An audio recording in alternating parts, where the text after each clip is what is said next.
Happy Thursday. I'll do a quick product review on some parts for the twin cam stuff, especially with this build we're doing for the 107.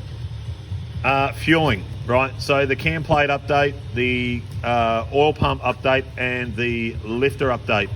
So basically working with something of such away from OEM, all our oil galleries, everything that works for these plates are absolutely true for what they're meant to be. Hold really good oil pressure and move oil pressure around very quickly. Good performance part to put in. Also a high flow oil pump. Yet again, the way the gear system is on these, it creates a high volume of oil pressure in the engine, which is great. We need to get oil everywhere as best as we can, as quick as we can, especially when you're revving these things up and having a fat time. HP lifters, good for high lift cams.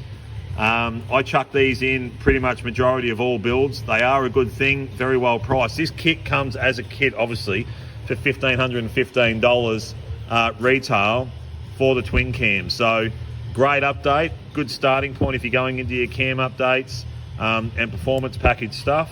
These work really well. Now to complement this, I usually go with an S&S push rod kit. The covers come in either chrome or black. The quickie push rods are great, no dramas with those at all, but that complements that when you are doing a cam update. With this obviously being an engine build, we're doing everything, but this stuff is imperative to the build.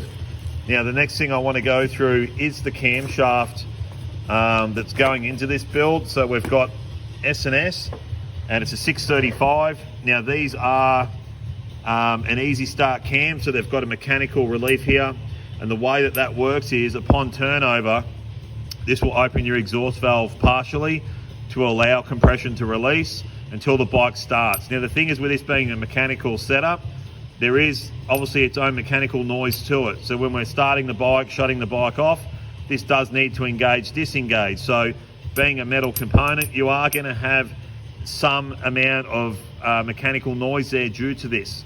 So the 635 cam is a 635 lift, which is great. So obviously we need to go into a valve spring set to work, but also the good thing is with these and how they operate is they've got a 43.5 degree intake valve closing time. So for the compression that we're running in this engine and for what that is, this is going to create obviously really good compression down low.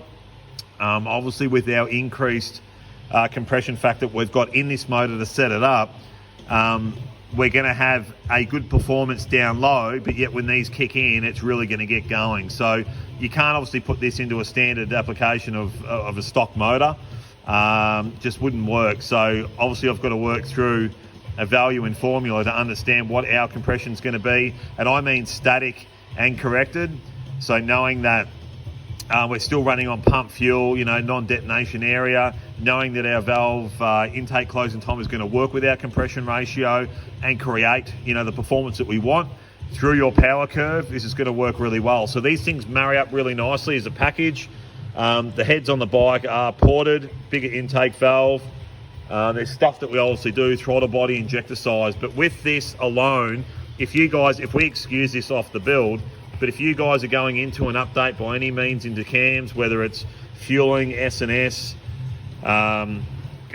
Screaming Eagle, whatever it is, these are a good starting point, knowing that this is going to work and help that motor work a lot better to what it's meant to be with having these valued parts in there. So guys, this is something, I think $535 by memory, 500, and then obviously depending on your camshaft selection, we will add that on top yet again. So it does work out to be an overall performance gain and reliability through your motorcycle. So guys, thank you so much. That is just a start to what this is on getting this 107 build done in the Dyna Wide Glide that's here. Cheers.